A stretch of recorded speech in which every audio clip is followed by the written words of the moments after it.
Hi guys, hope people are watching. Welcome back. Here we go for MonoGame Live number 6. We've done 6. That's kind of a milestone, I think. For those of you that don't know me, my name is Dean Ellis. I'm a developer at Xamarin / Microsoft. I work on the Android team. And yeah, so I work on the MonoGame project. So there we go. Got this weird thing where I'm hearing myself, which is really funny. You can actually hear yourself. That's not a good thing to do. That's not good. My guest today is Simon Darkside Jackson. He's a ID at Xbox MVP, and he does a lot of and he does a lot of stuff with Unity and MonoGame and all sorts of other stuff. So, Simon, can you introduce yourself while I try and sort out my audio? Oh, hi, Dean. Yeah, I have one. Simon, as they say, Darkside Jackson. So, actually, it's an Xbox MVP now. We got rebranded. We got stripped from the fold of what is the global MVP. We're now just an Xbox MVP. Whole new award, whole new badge, and everything else to go with it. It's just all good fun.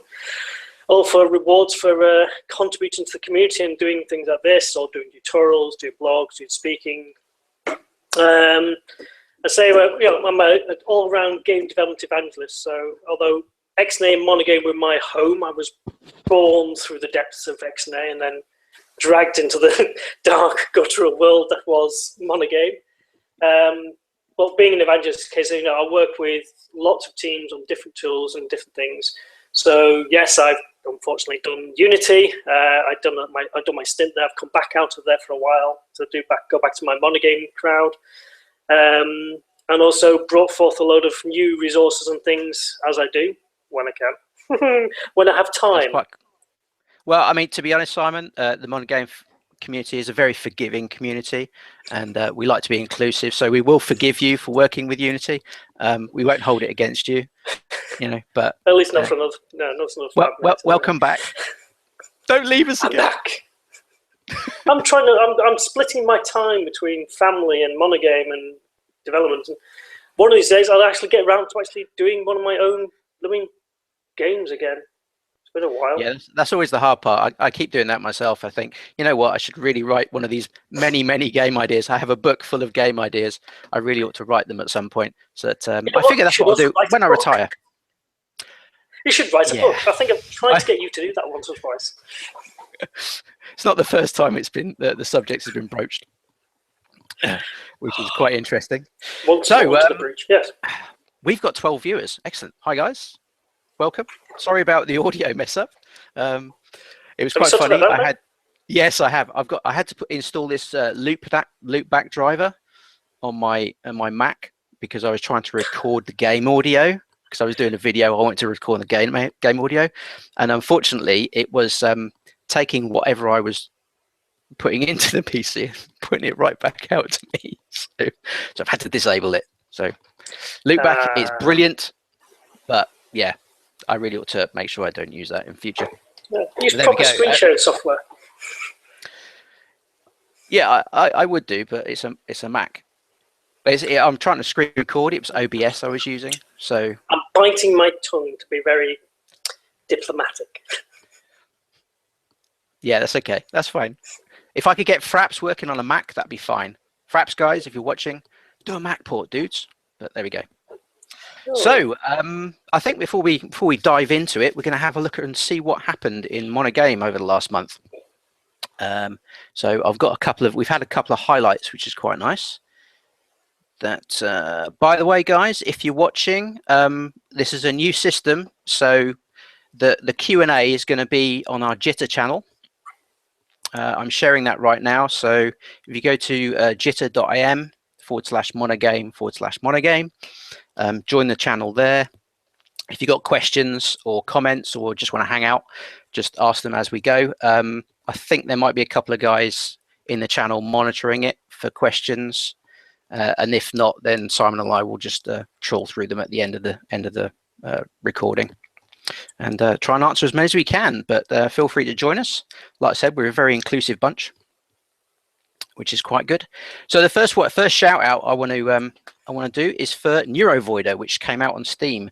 I think it was either this month or last month. This is a pretty cool game. It's a nice kind of shoot 'em up style game by Mr. Helmet, I believe his GitHub chat handle is. It's quite a nice little game. So it's multiplayer as well. So give it a go. I know they're still messing around with localization, but if you can support these games, these are brilliant. Other shout out is to Matt Swift. If we just go to Twitter, just look for Matt Swift. He's doing some really cool kind of pixel based stuff with MonoGame. Some quite impressive looking graphics, some kind of top down shooter that he's working on there. He's always working on MonoGame stuff. Give me a bit of what bloom else have we got? Yeah, you could do with a little bit of bloom on that. That'd be quite nice. That looks really cool, though. Yeah, I do like that effect. That's quite nice. The shadows are pretty cool as well. So the way you open the doors and then the stuff. Yeah, that's pretty good. Who else we got? There's Nick Gregory. He's done this nice little game. This looks gorgeous. Yeah, the stream died at my end. It's because I was sharing screens. That's why it didn't like me. Oh. Yeah. So Nick Gregory. Oh, there we go. Oh, I see. There we go. Oh, Dean said that's Dean. That's me talking, Simon. Okay. Yeah. Okay. That's fine. Yeah. Go on. Nick Gregory is the guy you want to look for. He's doing some pretty cool stuff. The Cosmonaut as normal. There's a guy called the Cosmonaut. He's doing some interesting stuff with screen space texturing and what have you over the last couple of weeks. And screen space lighting, which is kind of deferred lighting, which is always interesting. So yeah, have a look at him as well. I'm going to put all these links in the YouTube channel description anyway, so people can have a look. I just need to put my thing straight, my little custom overlay back on. Overlay. I can see your neck. There we go. Yeah, that's better. yeah, I'm going to get rid of the neck. Nice little tuck up. There we go. Wait, it's cold. It's cold in the UK now. Come on. It's in single digits. Yeah, and it's dark. Mind you, it's always dark and miserable in the UK, isn't it? So that's why nothing really changed. What else? Yeah. Nice. We're developing games.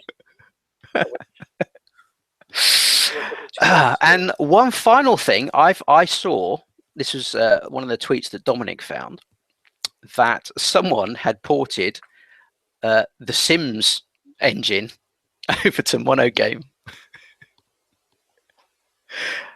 It's quite interesting. Yeah, so that's quite interesting. So apparently it uses all the original assets, but they've rewritten it in MonoGame, which is quite cool. But there we go. Right. Sims Pets, here I come. Yeah, there's yeah, Sims Pets. There's loads of stuff going on in the community as always. So congratulations on all the guys that have released games, and all the guys that keep tweeting. Don't forget, built with MonoGame. You include that, Dom will find you and will retweet you and promote your game as much as possible, because the more games that you guys do, the bigger the framework goes and the better our community gets, which is quite cool. So why have we got Simon on today? Normally we have hi Matthew, just said hello in the channel, one of my Xamarin colleagues. Why have we got Simon here today? Well, normally we have the core team members, but I thought we're going to start branching out a little bit and try and get some of the community guys in and to talk about the stuff that they're doing and some interest, their points of view on MonoGame, basically. So rather than just keeping it to the core guys, we'll still have the core guys on, obviously, but we're going to switch out every now and then. So Simon, you've been doing some interesting stuff over the last couple of months to do with XNA samples and stuff. Do you want to just talk about what you've been up to in that area? Oh, go on then. I'll have a quick jaunt.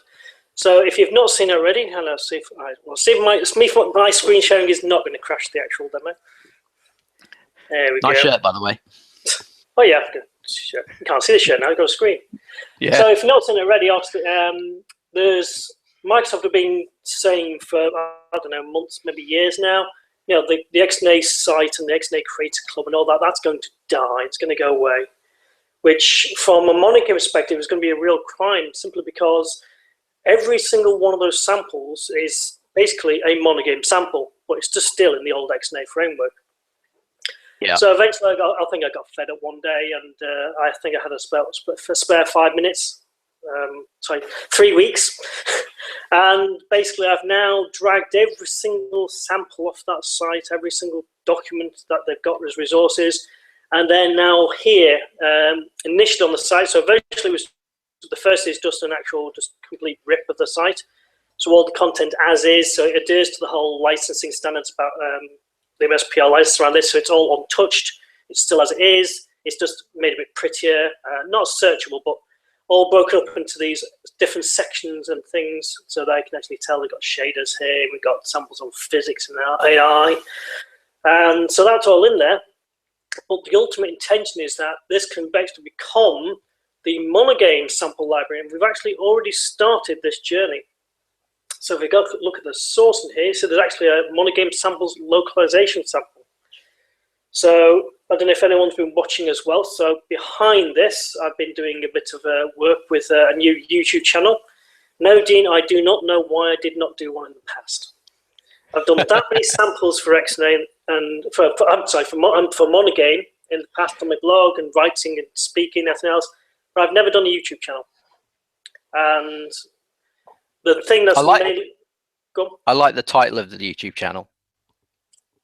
Well, the Darkside of MonoGame. Yeah, That's just on the other side of the camp.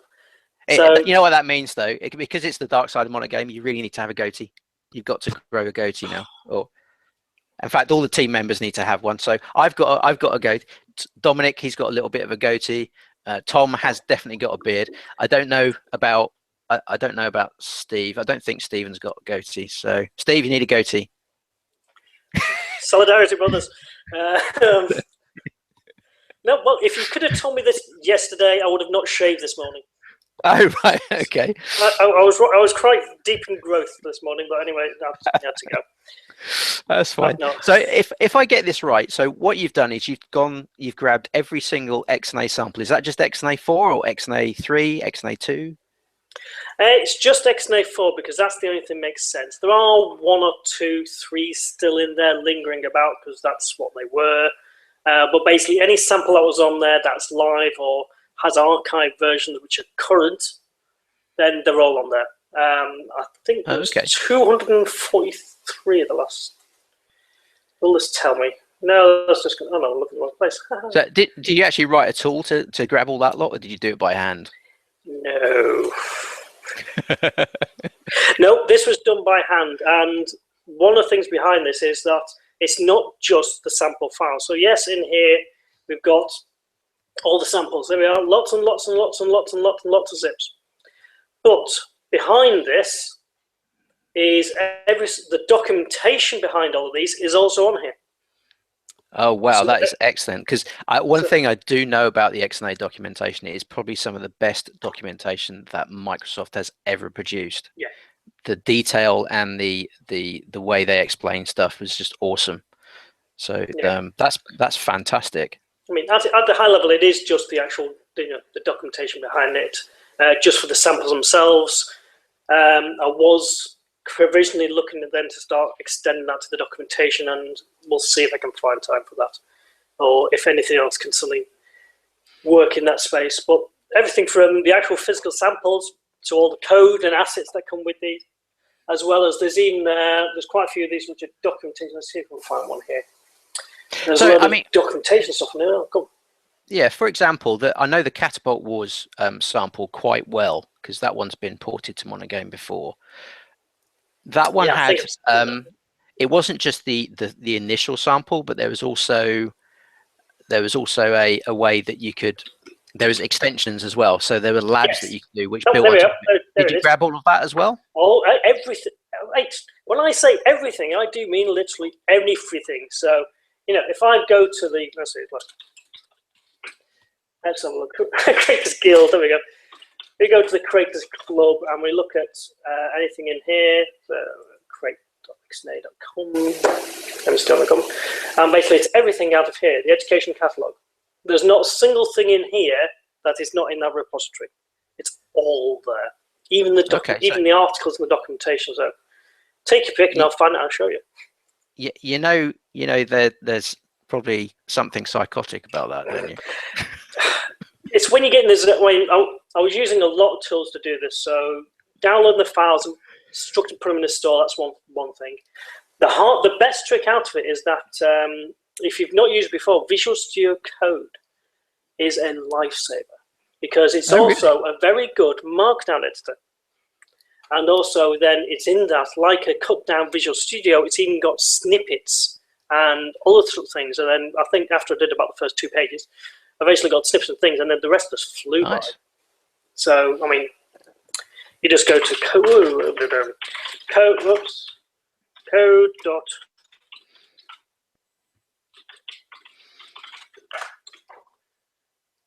of Visual Studio, and one of the best things about this tool is that it's on most platforms. So it's code for Windows, it's code for Mac, it's got code for Linux, and basically it's a unified code editor. It's got C# support, it's got Python.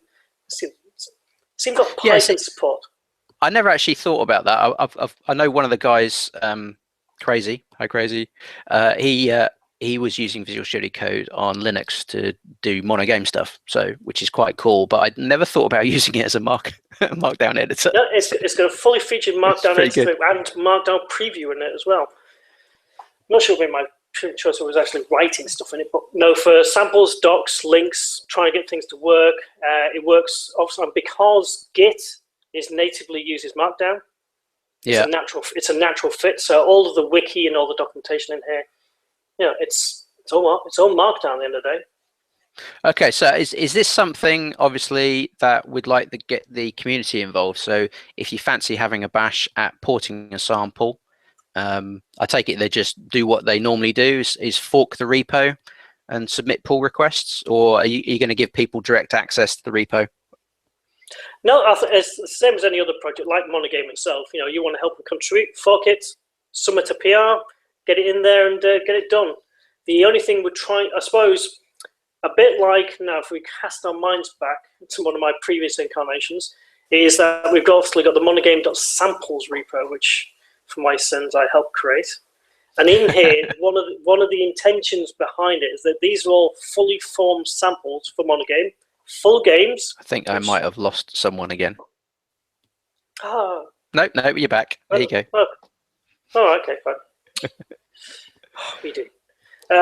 One of the things in this is that they're meant to be samples that work on every single project and they're full games. So they're not a little bit of this, a little bit of that. So we take like the platform 2D sample, that's an entire full game, and it's built to run on every single one of the MonoGame platforms. So you can see all the differences, how different things work. And also the intention behind this was we had fully fledged samples, but I think with my hiatus after certain darker souls, it's gone quiet for a bit, but I'm going to spend a bit more time working on this and getting more in.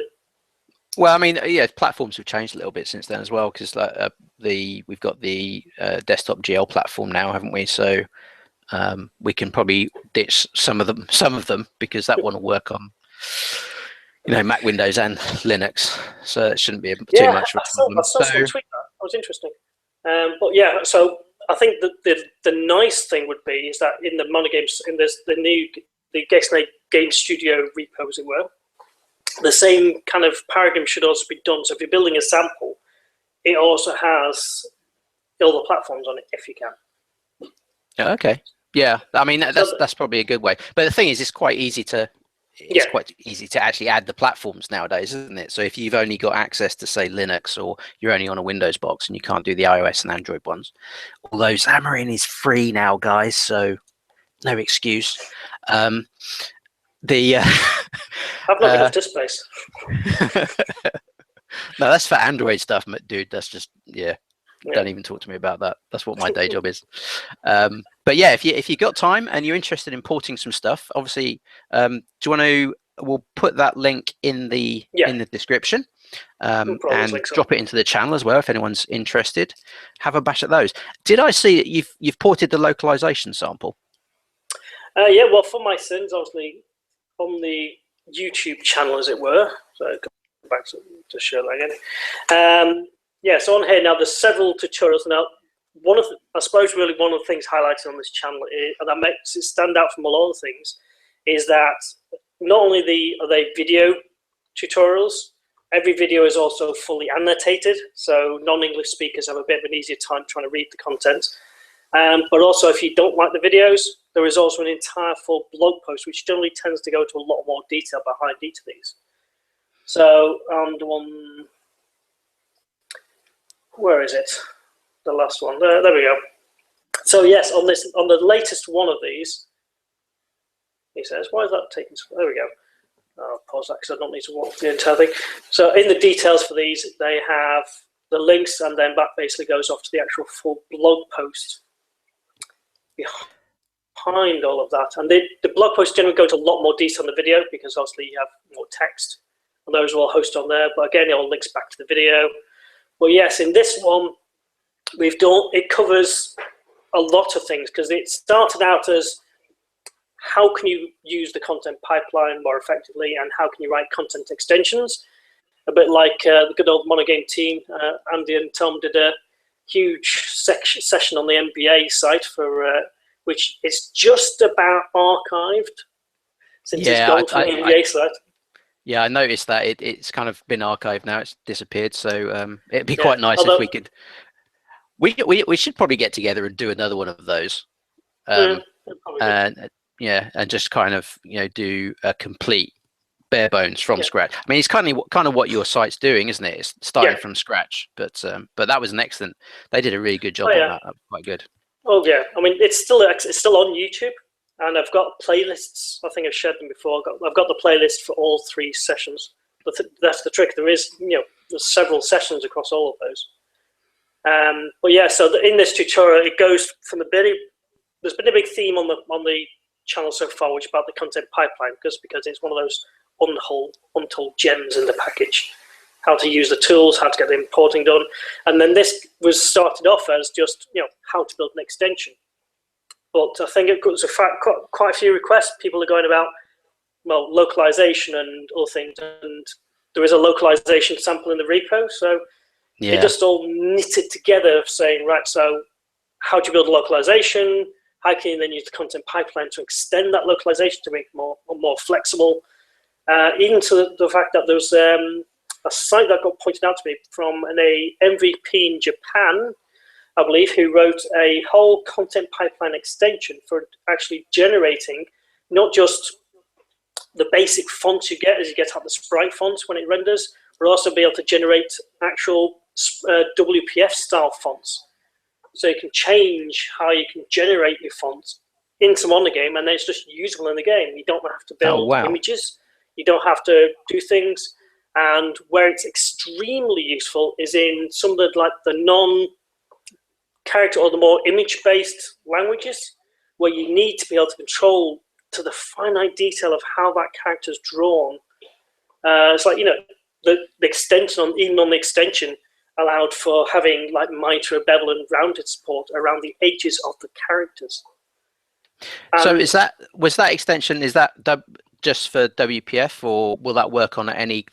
Does the pipeline extension then create an XMB file which you can use, which has a bitmap in the background that you can use anywhere? Yeah. The clever bit of what the author did is he took the sprite font process and simply ripped out the beginning part, so that it generates the process that generates the bitmap for the sprite font is now basically a WPF generator for the bitmap.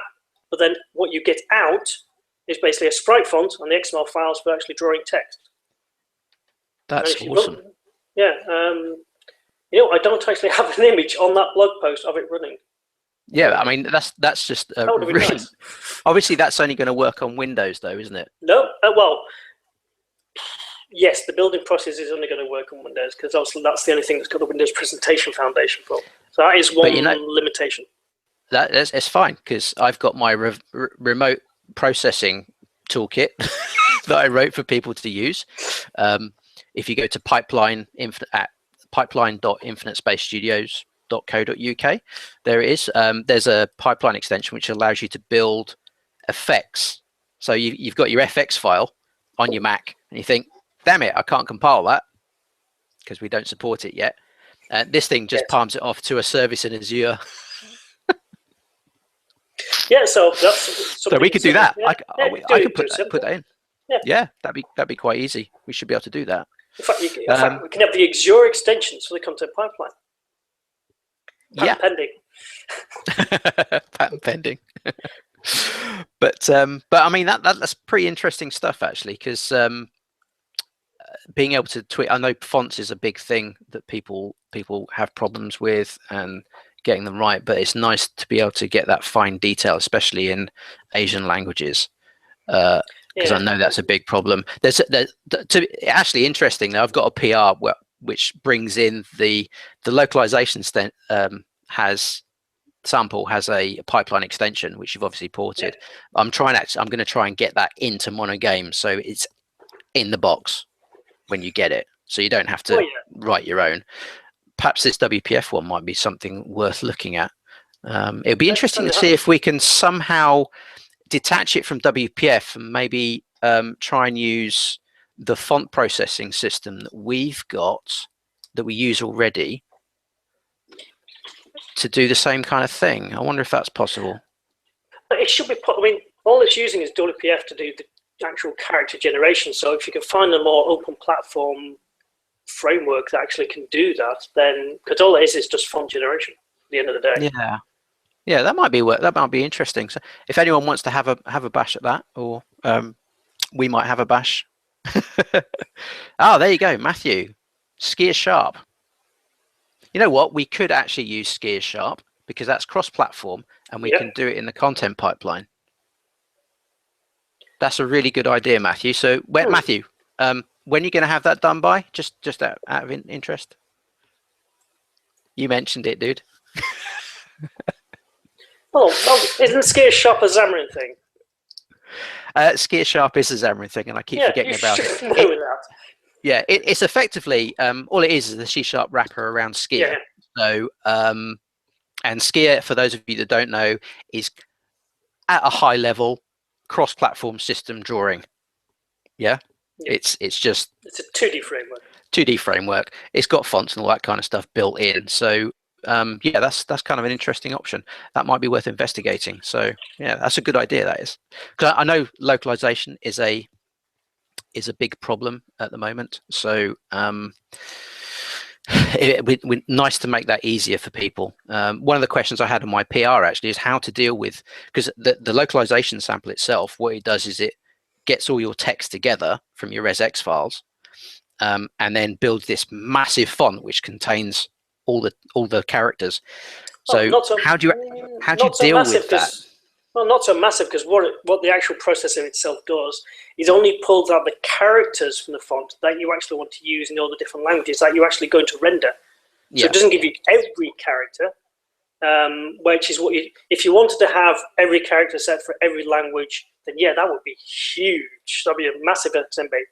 But what that processor does is it says, right, trawls through all the resx files, goes, right, these are all the text characters you want to use in all the languages you want, pull it from the front, generate one big XMB file with the XML translation in the background. So then when you use draw string, using all the characters you're ever going to use, you wouldn't have free-form text, but then again, if you want translation, you don't want free-form text anyway. Yeah. You also don't use Google Translate. Yeah. Or Bing Translate. Yeah. Well, I mean, I work for Microsoft, so I should say everyone should use Bing Translate. But get someone who is a native speaker to check the translation. Okay. It's quite interesting. Well, I actually localized Vector Rumble recently. I haven't published it yet, but I ran it through. I wrote a little tool that would talk to Bing Translate to do all this kind of stuff, and I think it got the translations right. I just need to run it by some people that speak those languages. It's so little text. It's like play game, exit, start. So it's kind of, you can't really go wrong with that. Yeah, you might get away with that. Yeah. No, if you're doing a full production game, you have to use a proper translation service, or else you just. I mean, you get 100% or more, even 1,000% take up in other languages if you have it in their native language.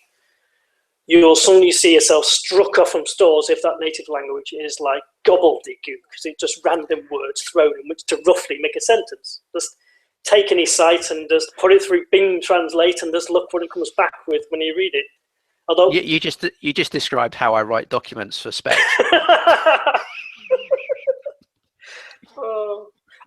They're saying that. What I would like to see, though, because in one of my MVP stands I've always done through the cognitive services tranche within Azure, and those are quite impressive, and that's what's actually behind the actual Bing translator service for Skype. And there's been a lot of work in that area to actually give natural formed language. So it'd be interesting if you could actually link it through that. But then it just give you text for that. So it'd be interesting to see what it would do. Yeah, I can't quite remember what the tool that I wrote. It's just a little command line tool. You just gave it the resx file, the languages that you want to translate. You've just described 90% of the things you write. Yeah. It's a little tool, command line tool. It's a little tool. It's a command line tool. Yeah, that's what I work in MS Build every day. So everything I do is either a MS Build tool or a command line tool. So yeah, I really want to write some other stuff. I haven't written a UI app for years. I can't remember the last time I wrote a desktop app. Your theme tune should be that thing from Robin Hood, Prince of Thieves. Brian Adams. Everything I do for you. Yeah, well, after 6 years on this project, that's probably about right. Yeah, not bad. I think it's 6 years now. But yeah, okay. So localization. Out of interest, how did you get around? Because obviously, one of the problems is the standard .NET framework, .NET 4.5, uses resx files for its localization, but UWP they decided to use resw files, which it seems to be a bit. How would you actually get around that? Is it just a question of manually having to do that stuff, or is there any way you can automate the automatically generating the resws from the resx, or is that something that we should look at? No, I think that's something we probably should look at, because resws are a different breed. At the moment, the only way to do them is to do them manually, because there is no cross compiler today. But that sounds like another tool someone could write that will provide a very interesting conversion from resx to the resws. Although why Microsoft never did one, I don't know. Even better, I could just make it an MS Build extension, and then we could drop it straight into the MonoGame build targets. Yep, that would work for people to use. That might be interesting. So until you ask me to fix the NuGets again. Yeah. I'll just add it to the book. Hang on a minute. It's just item number 3054. Yeah, there we go. OneNote like everyone else. I do. What I need is a new Surface 4 or one of those new ones, or Surface Studio. Yeah, Surface Studio. Just get one of those there. Just write, there's my note machine. It's $3,000, yeah. But hey, my note machine. See, I'd be very tempted to get a Surface Studio. I would convince myself that I needed it because I want to learn how to do my own 3D graphics and artwork. But I know I'd never get the most out of it in my heart. But I'd be quite happy fooling myself for a little while. You could say the same about the Nintendo Switch. Everyone's going to buy one because it's got Zelda on it. But once you've finished Zelda, it's just going to sit in the corner and just gather dust. That does look like a nice little console, though. It's interesting, and I wonder when the MonoGame PR is going through. Well, to be fair, I know that Tom's tool, which we talked about before, the IL transpiler, that one already converts C# IL to C++, and we know it works on the Xbox One. We know it works on the PS Vita. We know it works on various other platforms, and I know that Stardew Valley announced that they're doing a Wii U port, I think. So I assume they're using that probably. So I can't see it being a huge leap to get that particular bit working. What would be really nice if we could get the Mono runtime itself working on the Switch. That would be awesome. Because while I like the whole idea behind the transpiler, it's just another thing. and it kind of really needs to be quick. And I know Unity, they had some not very nice things were said about the Unity's transpiler when it first came out. Was it?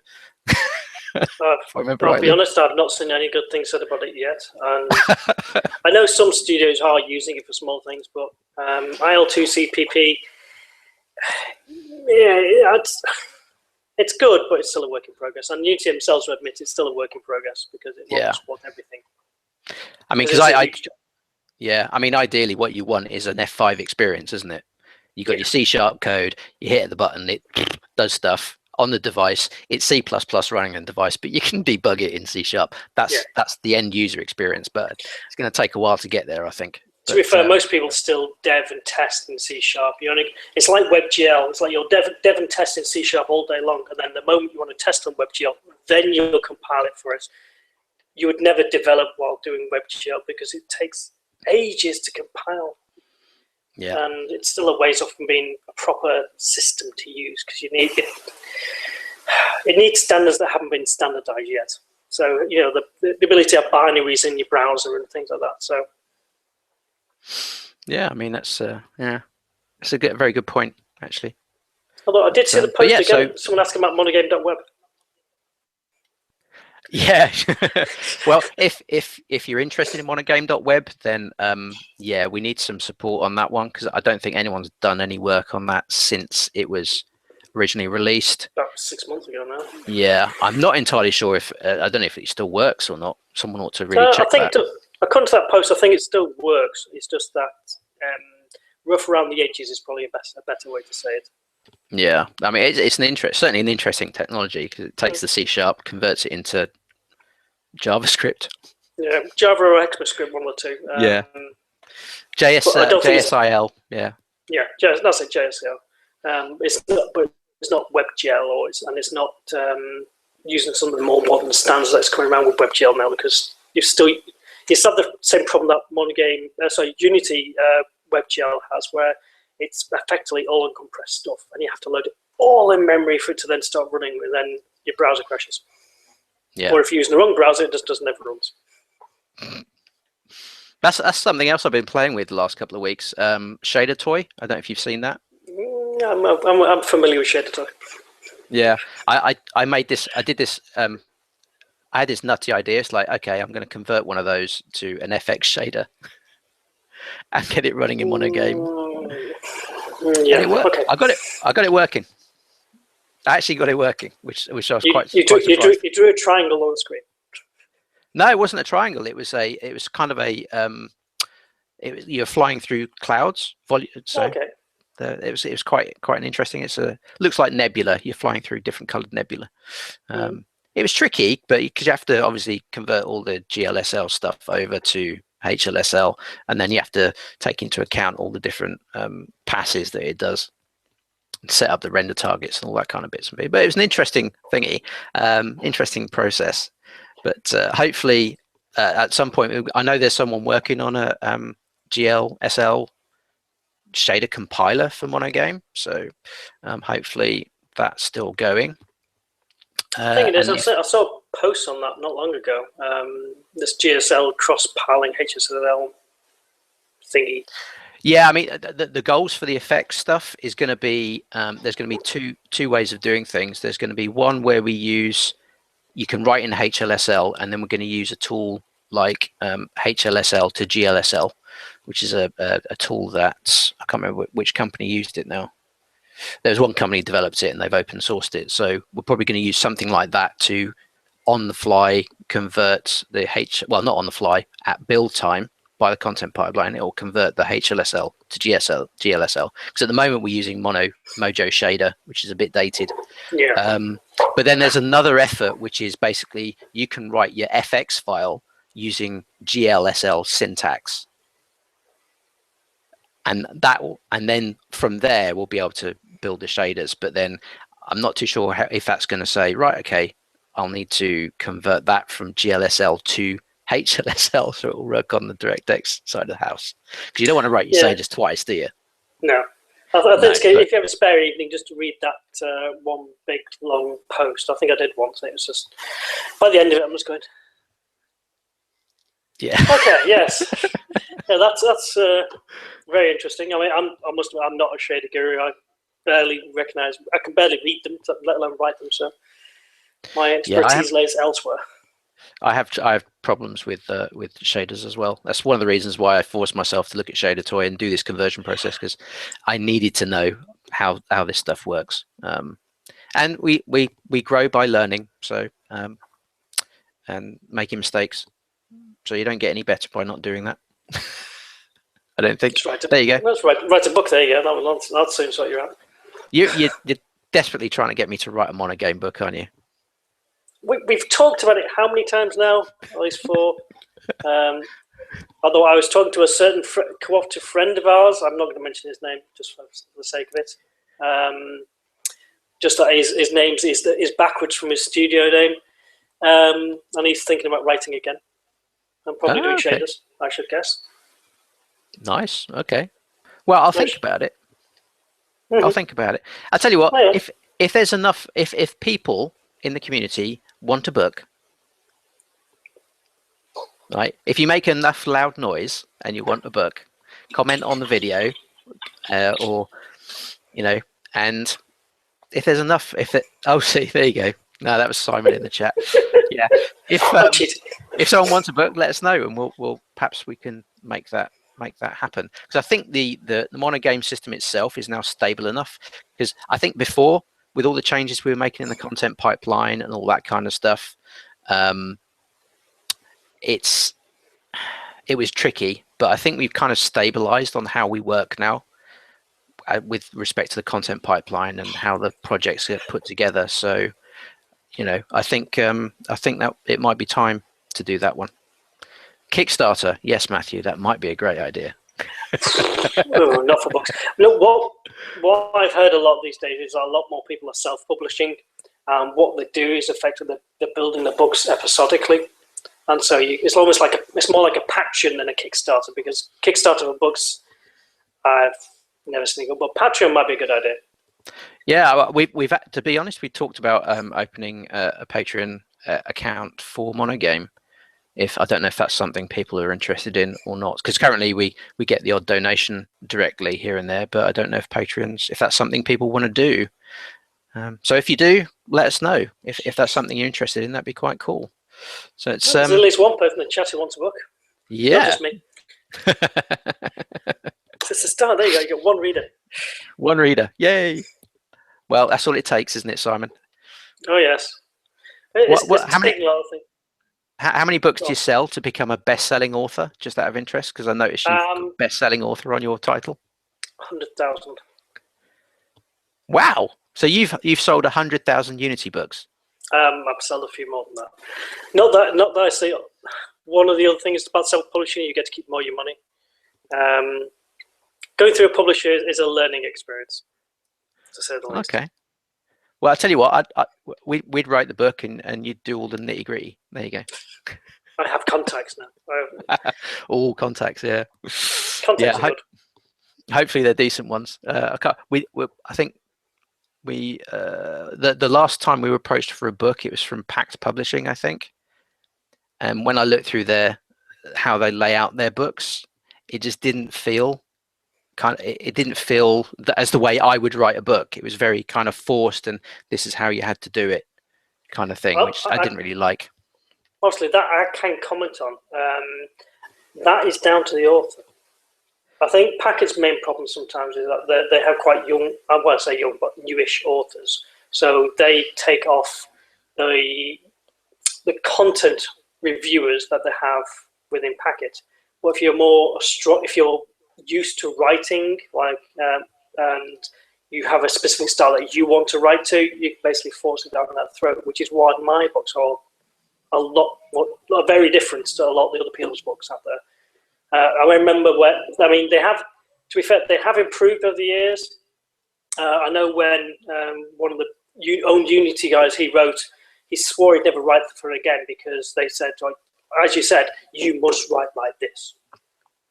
And so he finished the book and then turned his back. But I think after me and one or two other writers started writing with them, they changed their tactics, and so he even went to go right back from them again. So they have improved. Okay. But yeah. Well, the self-publishing thing, that might be an option. Get people to write chapters.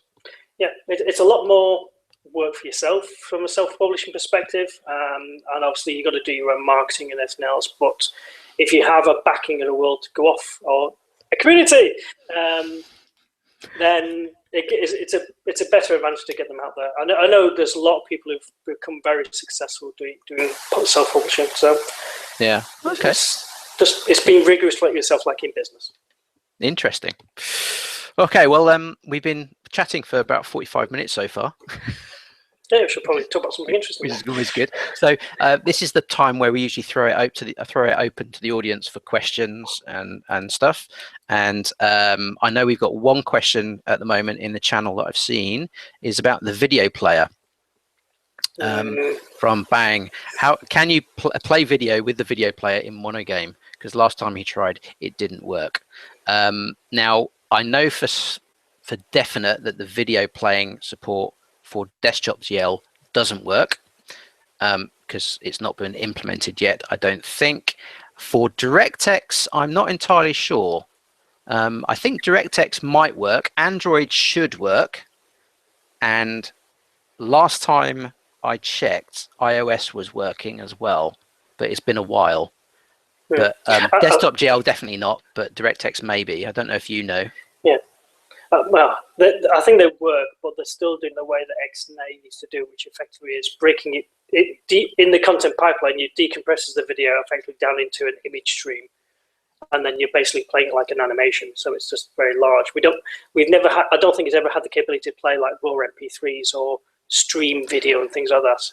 I don't know because I looked at the source code the other week, and there's definitely a WM. There's some kind of WMV media player in the DirectX branch.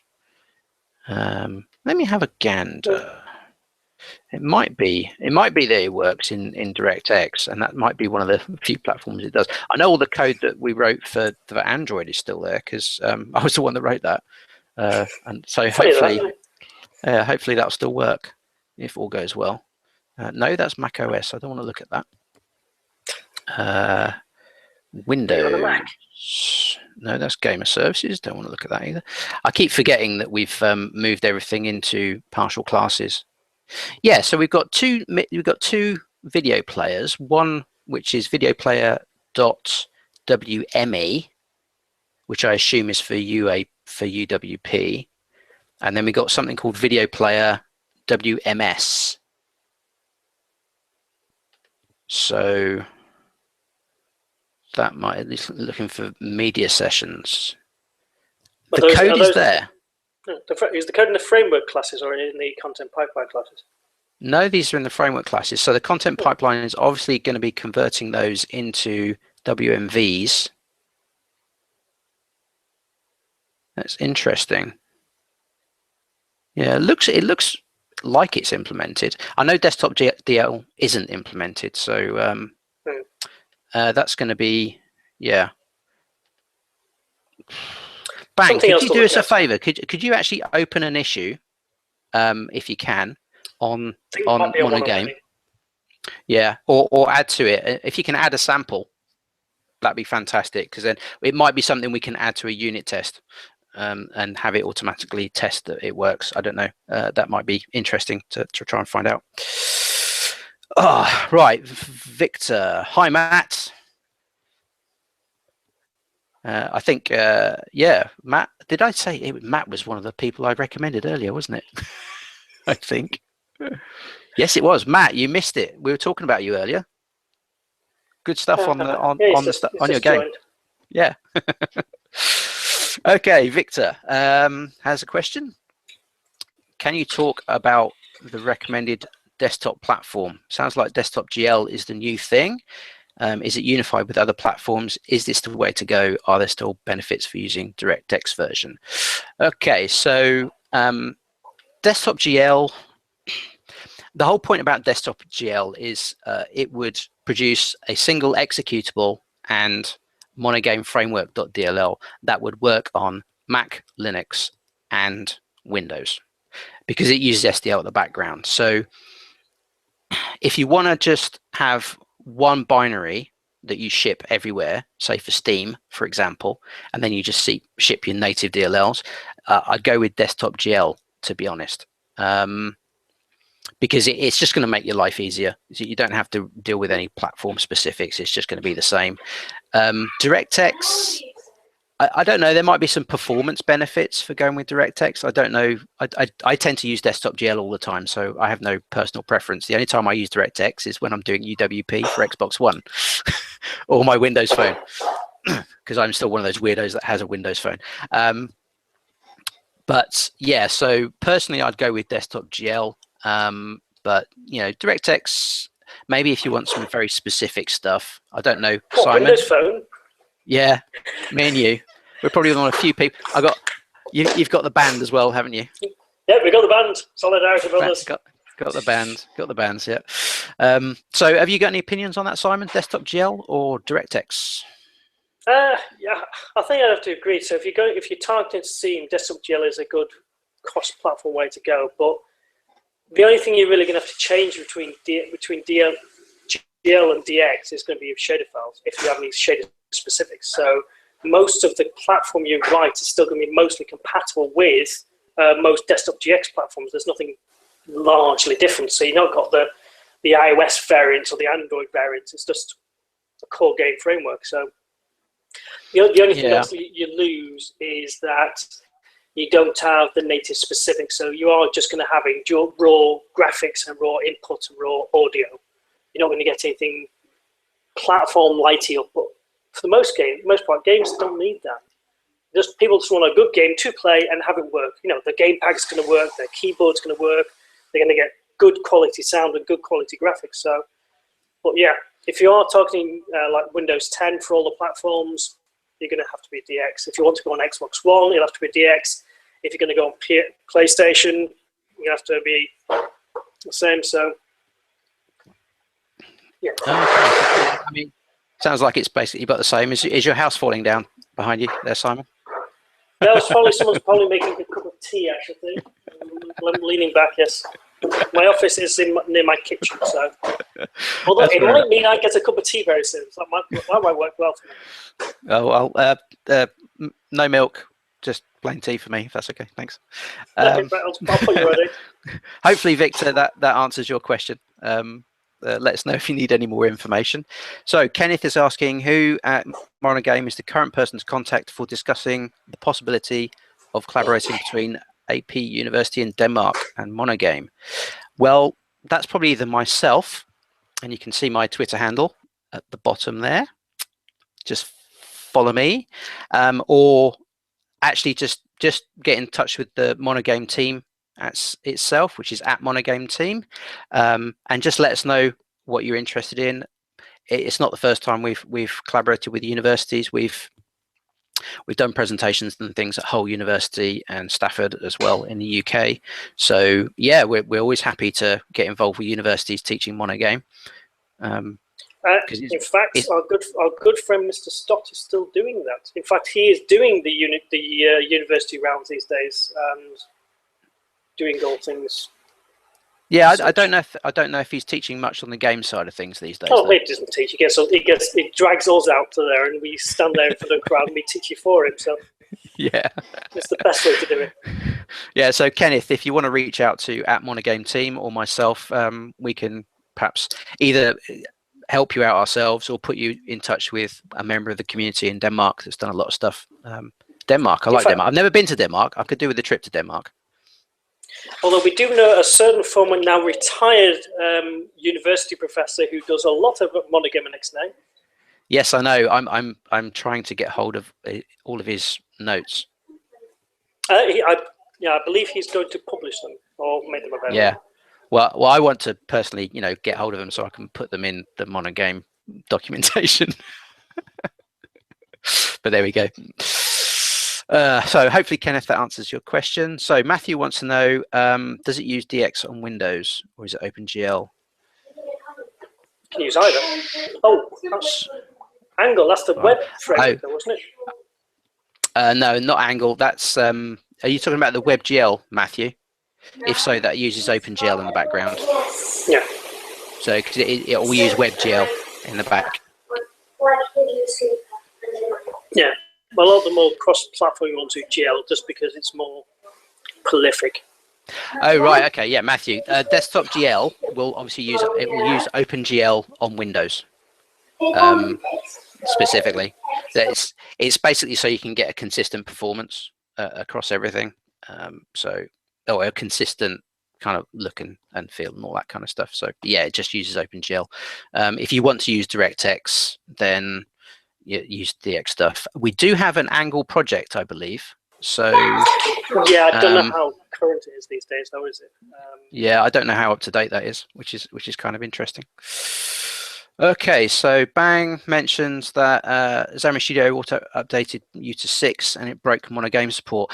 Right, interestingly enough, Bang, if you grab the latest unstable installer, the PR which gets the MonoGame add-in working in Xamarin Studio 6 has actually been merged now in the development branch. So you should be able to just install the latest unstable installer and that will just work. He also asks, is there a way to develop for iOS device on Windows?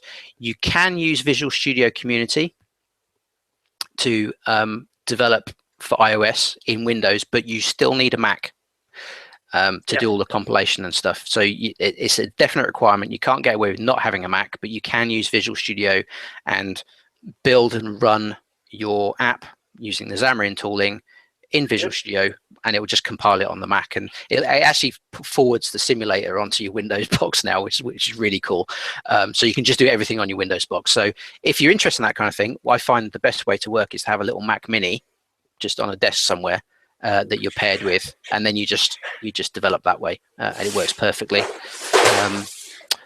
But I have my yeah, Mac here. It's still in its box. Is that a Mac Mini? Is it? That's a Mac Mini. I bought that. I think I've had it up twice. Usually for doing Mac builds or iOS builds. But yeah, it's stayed in its box most of the time. Yeah, so I mean that's definitely the way to do it. So so use Visual Studio. You can't do it in Xamarin Studio because they never added support for doing iOS in Xamarin Studio on Windows. That was back in the day when it was licensed. So there we go. Okay, Matthew's. Just in case anyone's not seen one before, it's that big. There's nothing. That's a really old one, isn't it? Yeah. Well, yeah, it still works. Well, yeah. As long as it runs the latest Yosemite or Sierra, you should be okay. Yeah. Should be quite good.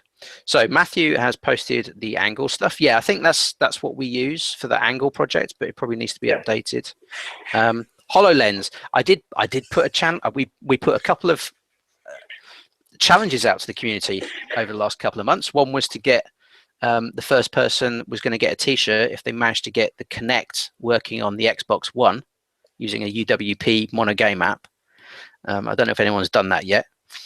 And I think was it Dave Voiles was said he, or Brian Peake, one of those two, was going to get HoloLens working with MonoGame.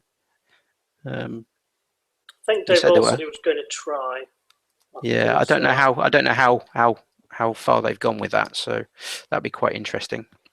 If someone can get the HoloLens working, that'd be awesome. I mean, the UWP app will just work, but what we need to do is get the kind of 3D scene-y stuff working. And apparently, Tom, hi Tom. Tom says Brian's working on it, so I think I'll just go and bug Brian. Brian, if you're listening, I'm after you. UWP, it'll still work. Yeah, I know. It's about setting up the scene and everything, though, isn't it? Yeah. I don't know the details. It's the scene. I don't have a HoloLens. What? I don't have a HoloLens, so that's kind of thing. Yeah, it just be a case of build the UWP up, but you also need the HoloLens UWP extensions and all the holographic API. Yeah, and reading that as well. So so we'll need all of that. It's certainly a lot easier to do from a code perspective in MonoGame than it would be in other engines. Yeah, I'm sure it would be. because we're just a UWP app, which is great. I think Sam Ed England. Sam Ed England had a question. Okay. I think he's asking, are there any new features in MonoGame, or is it just a feature parity? Now, this is an interesting one, really, from a theological debate, considering the discussions we've had in the past. Yeah. Well, I mean, to be honest, one of the goals of the project has always been to XNA compatibility, but we are looking at extending it. One of the things that's being discussed is all the new graphics APIs like Vulkan, for example, and Metal. They expose functionality and compute shaders and all that kind of stuff. This is all new functionality that didn't exist when XNA was designed. So yes, I think the project should start looking at improving the API, definitely. But the thing is, what we don't want to do is ruin the fantastic API that XNA is, or MonoGame is. So it has to be, take that into account and move it forward. So it will take thinking and discussion and deliberating and all that kind of stuff, rather than just hacking something in. But yes, I think new features, definitely. I think Tom would agree with that. To be fair, I think it's already started. There's a lot of things which still using the XNA way of making it easy, but MonoGame's already far exceeded XNA in a lot of places. So it's adding extra extensions for doing stuff that should be there before. I think I saw someone done a PR for writing the back buffer to a stream to get screenshots a lot easier. I don't know if that's actually working or not. Yeah, that's quite interesting. But yeah, it's keeping the backwards compatibility. I think MonoGame already extends beyond that. And also we've talked in the past about PCLs and making it even more portable, so breaking the fourth wall that was XNA into other platforms. Definitely. I mean, I know one of the things that was put in was we've got some the window. The game window now has some keyboard up, keyboard down extensions that we've just started putting in, because that was something that was desperately missing in XNA, because you had to grab window handles and cast it to a WinForms and do all sorts of weird stuff. So it's like, okay, let's think about this. Let's just actually expose some events on the window and then get that out. So that's stuff that is always working out. Matthew, yeah, bang, don't worry about it. We won't break XNA compatibility. Definitely not. Matthew, I think you need to start working on MonoGame a bit more, mate. You can pick up where I left off. Although I suppose that's another session for Tom to see how far he's got with extending the work of our work on that area. Well, on Piranha. Do we still use Piranha? I don't think. I think Tom went in a different direction, probably using his IO. See if Tom can actually comment in the chat about what he's doing with PCL. But I had some more grander ambitions for PCL, which I think I'll take a bit longer to do. I got NuGets in. I got NuGets in there. NuGet support. That was mine. Yeah, NuGets in there. Yep. Yeah, I mean, one of the things we wanted to do was kind of break up the framework a little bit. So we had a core framework that had, say, all the math stuff that was portable, and then all the stuff that was truly portable. Yeah. I mean, I think that should still be on the list to do. Personally, the thing is, such a big change. It needs someone really to take charge of it. Yeah. Try doing it for 3 times. I give up on the problem. Yeah, I did that 3 times. Yeah. Yeah. So, and Thomas just said we use Piranha, which is quite cool. Okay, good. We still get Piranha, because that was an interesting way of generating automatically the PCL for the bait and switch method.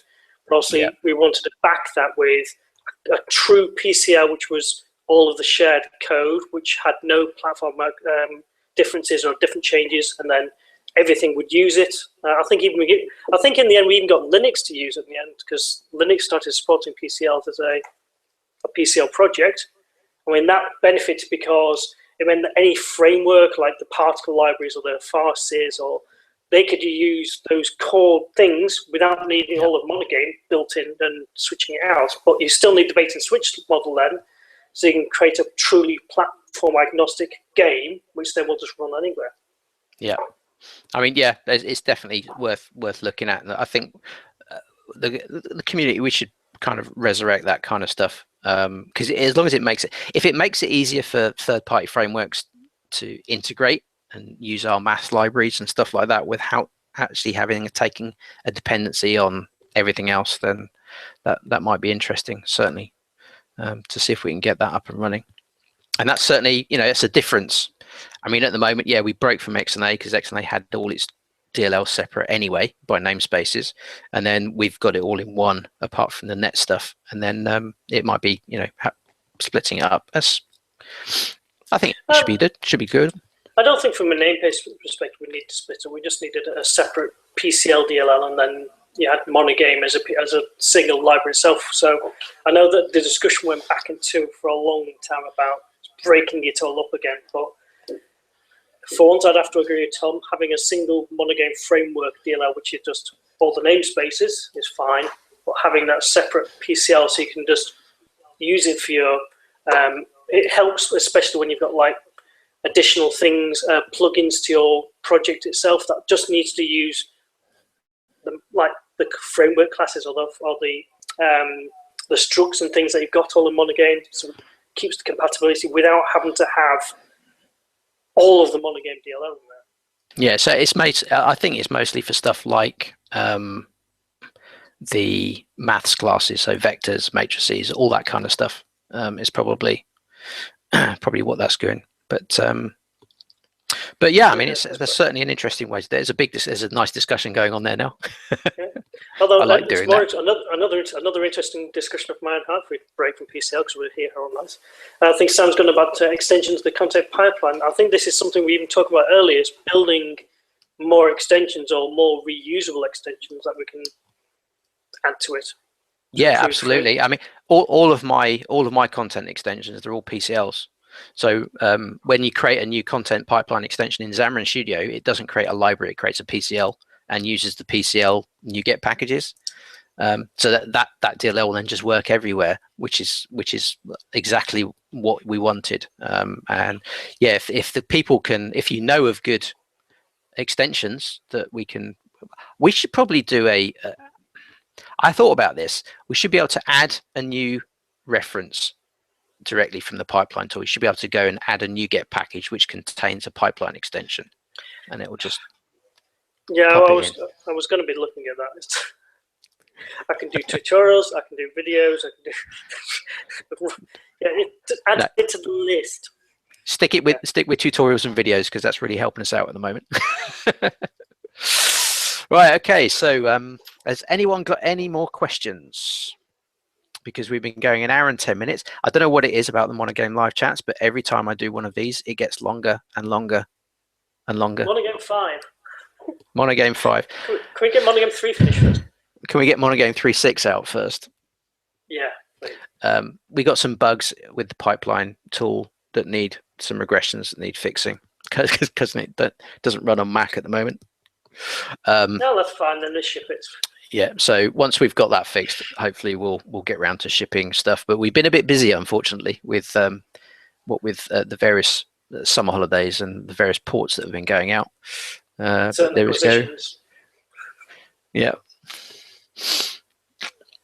Can we add a tool?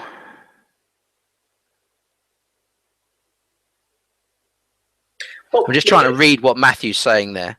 I think he's talking about this. There was a comment a while ago, and I think I even got pinged in on it about building a NuGet for the content pipeline tool.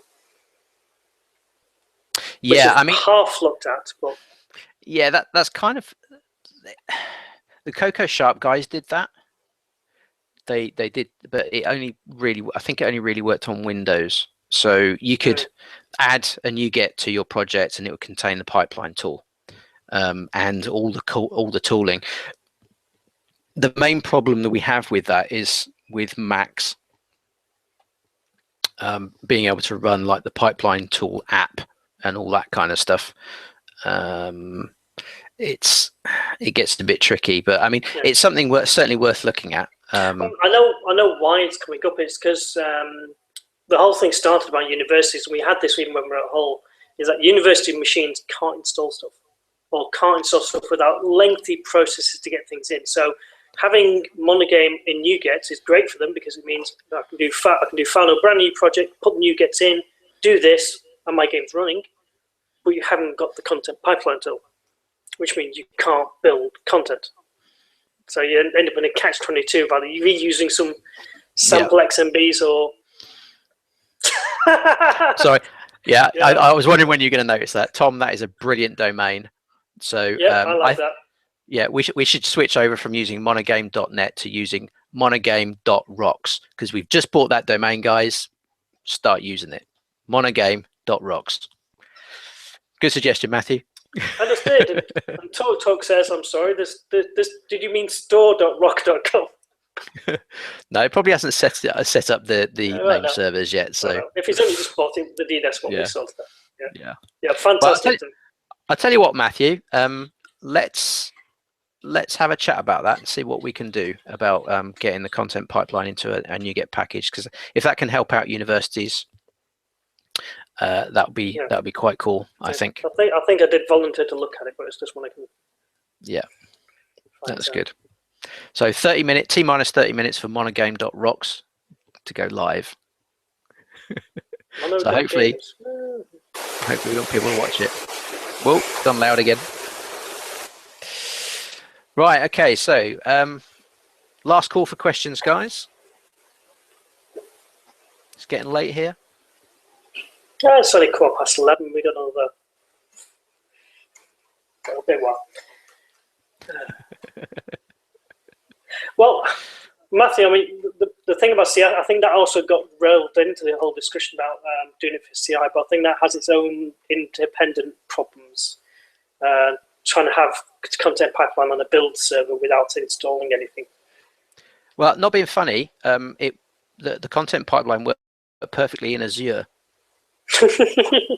See, there you go. You've got your new business domain model up. You can have this new Azure server running. It'll build all your content for you. In fact, you can have a web version of the content pipeline tool to build it. There you go. Well, someone already did one where you could drop an XMB and it would compile it and spit it out. I think it was for effects or fonts, one of the two. But I did the same kind. I did a similar kind of thing with my one, but it only builds effects at the moment. But you could extend it to build everything. I was thinking of doing it for the Exact stuff, because at the moment you kind of need Exact to run on Windows Box. So, but then you'd have to upload every single WAV file to the server. Does anyone still use Exact? Because it's great. It looks it's fantastic, but nothing. A lot of games use it anymore. A lot of games use it still. Okay. Yeah. So I know Stardew Valley used it. So yeah, that's quite interesting. So people still use it's still it's again another tool that Microsoft did ahead of its time, I thought, and you know, it's just I think it's just pretty cool. Someone should write a cross-platform version of it. I'm not looking at you, Simon. Don't worry about that. Okay, well, so technically you are, because I'm the only thing you can actually see. But there you go. Yeah, I think we're gonna call it a night. I think, guys, because hour and 15 minutes. And James, I'm sorry, I don't know much about the desktop GL unit test failures. Unfortunately, I don't know if anyone looked at those for a long time. So I don't know what to do about that one. So perhaps someone in the channel can help out with that. One final thing: if you're in the UK or in Europe and you're going to go to Future Decoded next week, Future Decoded. Simon is talking at Future Decoded next week, and I'm going to be there as well, along with Dominic. So there's going to be a few MonoGame guys there. Unfortunately, I won't be wearing my MonoGame t-shirt because I'll be in my Xamarin t-shirts. Well, even though my talk does feature another competitor as well, I will actually be wearing my MonoGame t-shirt. Yeah, good man. That's partially because I haven't got one of the other ones, but anyway, no, I'm still my home is MonoGame. So yeah. Okay, so yeah, if you're at Future Decoded, come and say hello. If you don't have to worry about knowing what we look like, because there we go. which is all good. What people know what I look like. Damn, you never said the They do now. Damn. All right then, guys. We're going to sign off now. I hope you've enjoyed this one. Like I said, leave comments. We're going to update the description with some of the links that we've put in today. I'd like to thank Simon for being our guest this month. Had an interesting chat about some of the stuff. If you can help out with his project of porting all the XNA samples to MonoGame, please do. Only a few hundred to go. Yeah, only a few hundred to go. It won't take long. And if you can help out and watch his videos, support him doing that. And if you're interested in a book, let us know, because then perhaps we can start a community effort to write one. But in the meantime, thank you for watching. Thank you, Simon. Yep, thank everyone. I'm glad to be here. I think there's been several sessions you've actually been trying to get me on, but we've never managed to connect. But anyway. Yeah, I've got a few other people I'm trying to target as well. So, as a final thank you, MonoGame.rocks is live. So there you go, people. And it goes straight to the community site. And it goes straight to the community site. Nice one, Tom. Thank you for that. All right then, guys. We'll see you next month. We'll do another live. I don't know who's going to be on it this time. I'll see who I can badger into coming on. Might have Dominic on because he's not been on for a while. Yeah, get Dominic on. Has Dominic been on one of these yet? Yes, he has. He's only been on one. So okay. Yeah, I think it's his turn. So Dom, be warned. Run and hide. Dom, we're after you. Okay. Hope you enjoyed it, guys. If I do a live recording in future decoding with it, that'd be easier. Yeah. Thanks for watching, and we'll see you next month. Right, see you everyone.